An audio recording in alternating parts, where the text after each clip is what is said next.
Alleluia, Alleluia, Alleluia.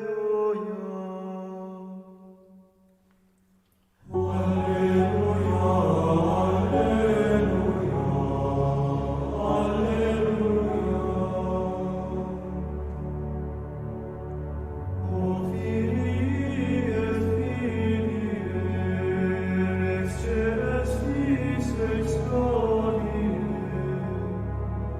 morte surrexit hodie, Alleluia.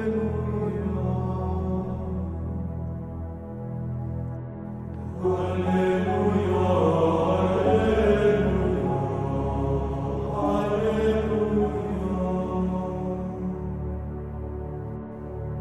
et panem prima sabbati ad ostium monumenti accesserunt discipuli. Alleluia.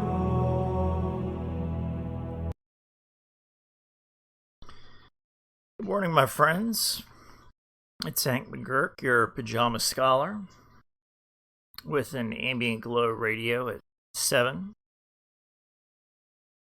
And today's conversation is about the path to wisdom, or what I believe it to be, seeing that the future and the past are all connected in a way, the river of time. So with any luck, I will get old. And what inspired me to understand this a little bit better was I was looking and I had heard that the Japanese were having an epidemic of loneliness in people in advanced age. And I consider this to be quite a travesty because our elders are the most valuable treasures that we possibly have in any community. I mean, even from a mathematical standpoint,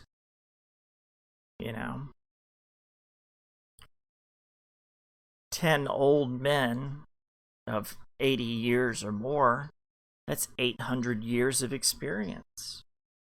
And there wouldn't be enough time for them to impart all the things that they know to you. But perhaps they will impart, or we will, as the youth, will be able to glean something from this. But I don't approach this from a selfish aspect. I've been working on YouTube for years after I had withdrawn from the world. It's not uncommon for me to reach a point or a plateau, and I go like a monk on the mountaintop. The fewer people that I see, the better. I don't take calls. I rarely ever answer emails. I rarely go out. I try and limit my interaction to the outer world in order to understand, to put all the pieces together in a place without the noise and without the distraction until I can find my way again.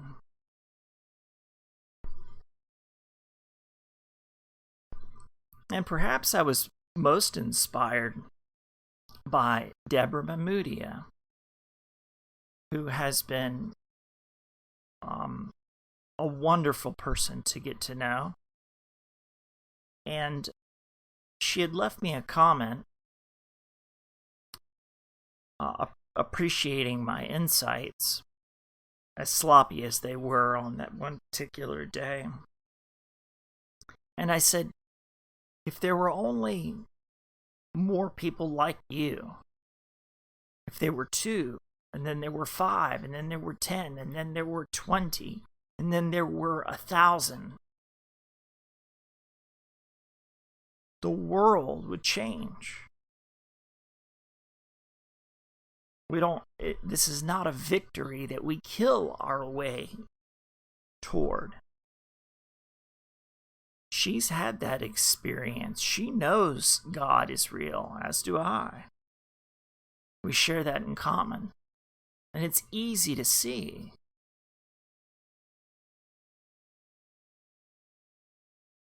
And so I thought to myself, if there were 2, if I could be more like her.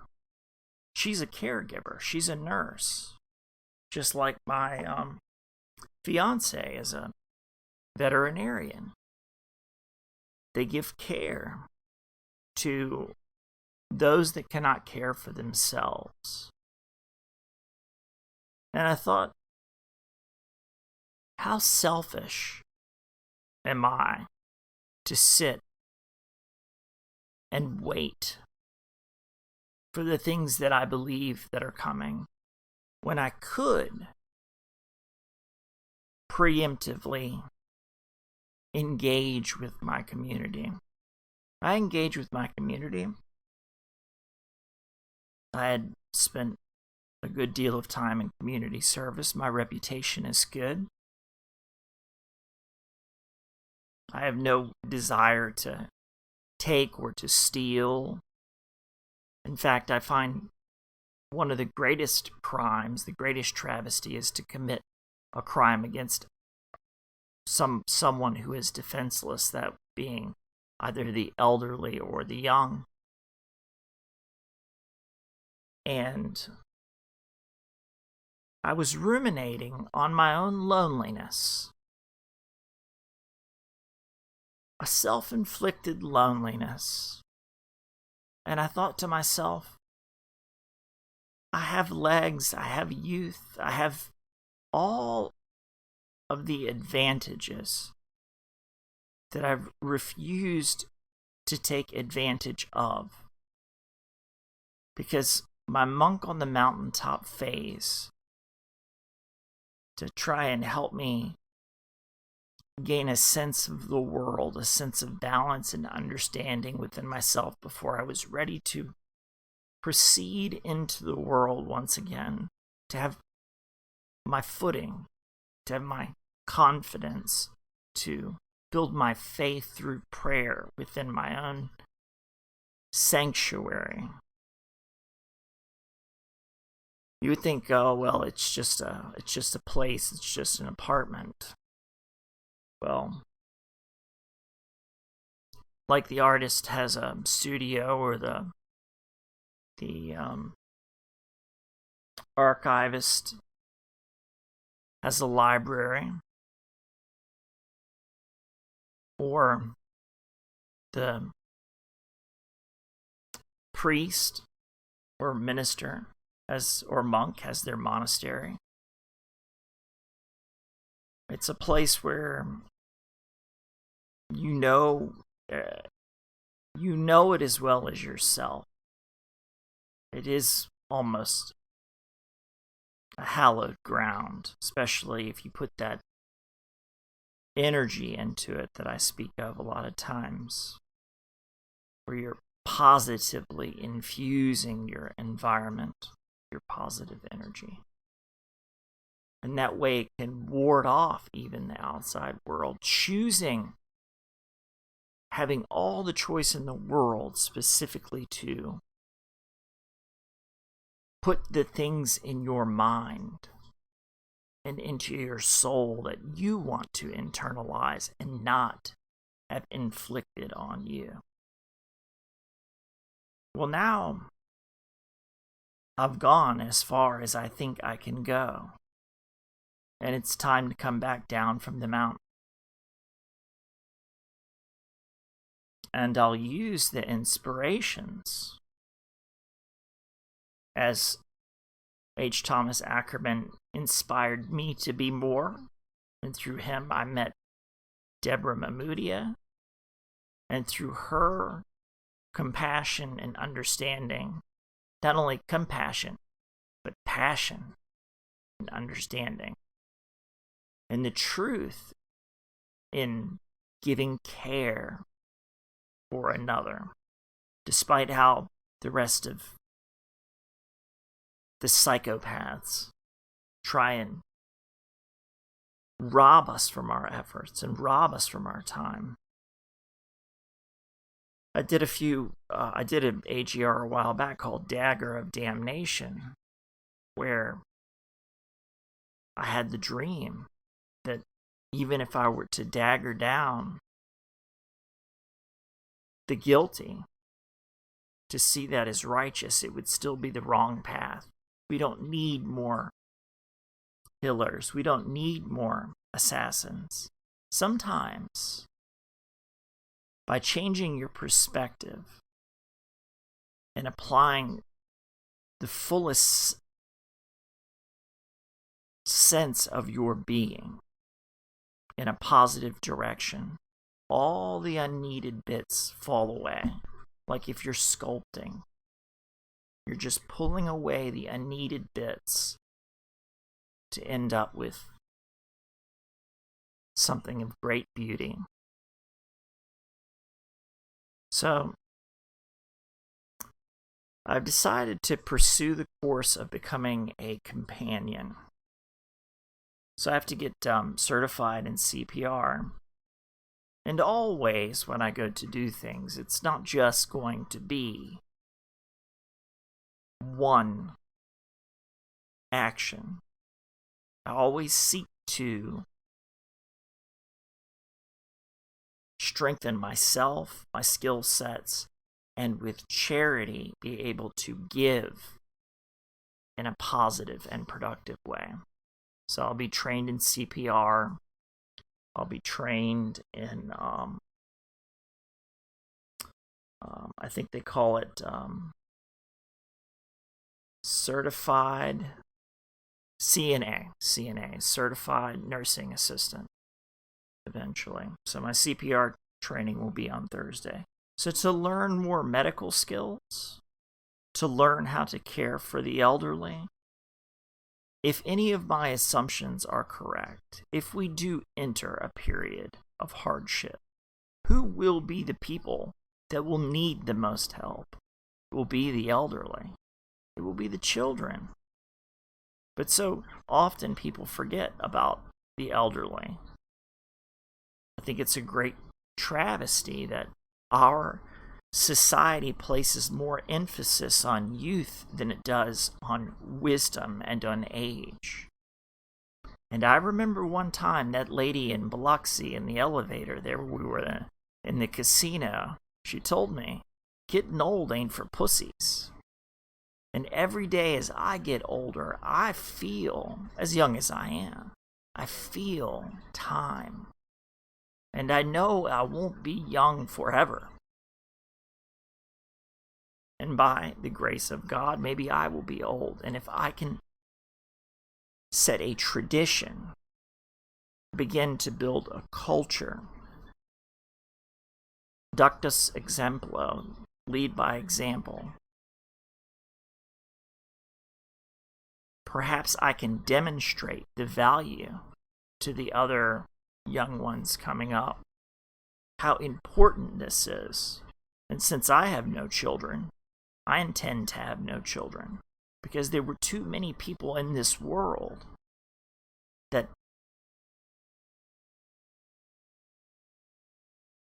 didn't have the benefit of help or having an instructor. There's too many people out here that need help than for me to be possessed with bringing more life into the world that would consume all of my attention. My attention can be focused on building a better society and participating in a way to enrich other people's lives. So I look forward to this new experience.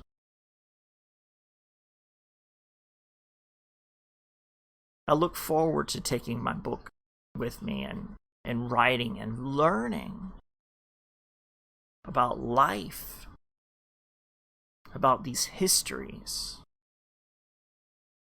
to have a record brings me a great deal of joy. And then perhaps when I get old, will be cared for as I will care for another. And I'll be able to look after them, take them to places and restaurants. And just because people get advanced years and their bodies become a bit more difficult to manage does not mean that they do not have quick and agile minds. I know this from experience in my town. My town is blessed with an elderly population that can outwit and outmatch you at every single turn if they wish to. But and at times they can be a little bit, I guess, curmudgeon is a good word. A little obstinate, a little bit, because sometimes I believe as you get older, you forget how stupid the youth can be. I look back at work that I've done even just a few years ago, and I'm embarrassed. And it just goes to show that life is a learning experience. So, hopefully, I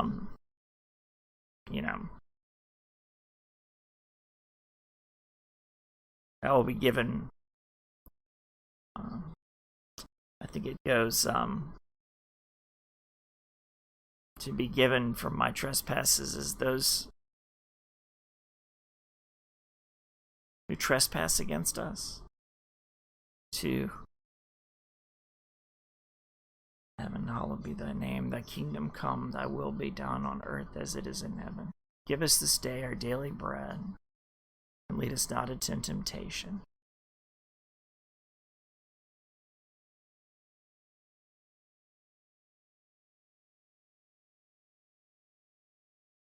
Deliver us from evil.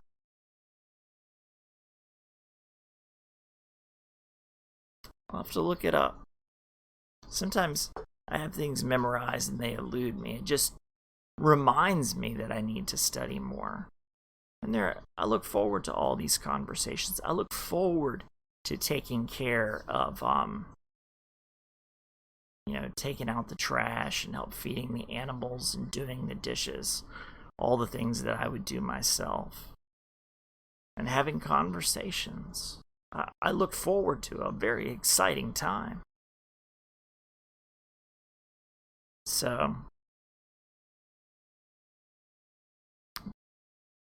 recently, you have to, at times, really fall hard to realize how far that you've fallen and what you need to do to get back up.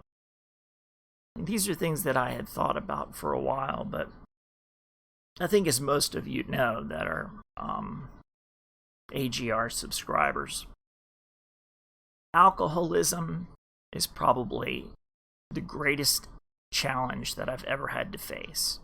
It is a genetic thing. And I had spent a year in sobriety and I screwed it all up. And it was about this time, year before last, that I'll let the cups get the better of me, and I can see that trend. I'm one of those type of people that shouldn't drink as much as I'd like to, and as many ways as that I can make excuses for it. So, it's time now to engage and find a new way to occupy my mind and my spirit other than being in my own head, entertaining flights of fantasy, hedonistically soaked in brine like some pickled pig's foot, and do something more productive.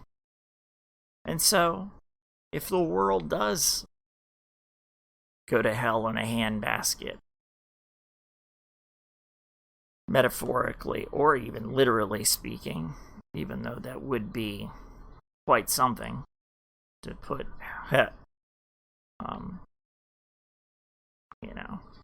the world in a hell handbasket. That would be a very unusual bit of a literal interpretation.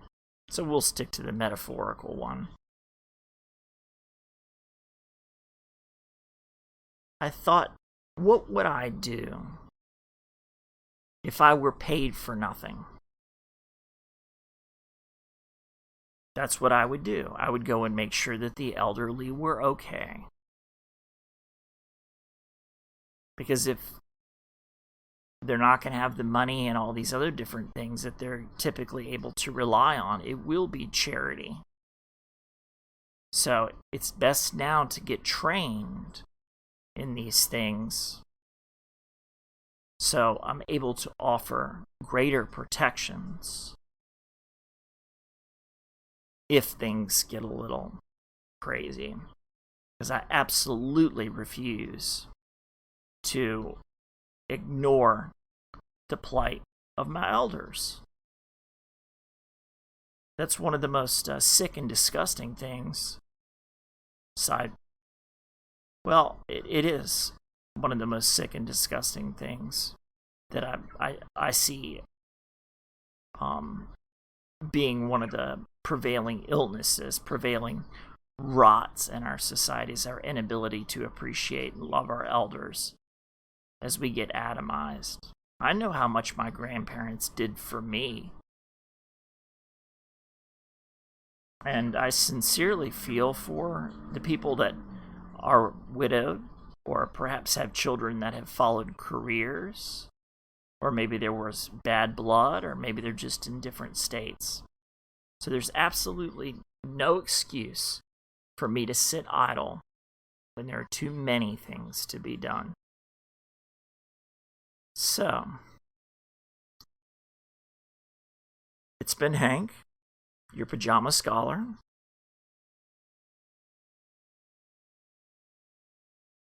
Catch you on the flip side.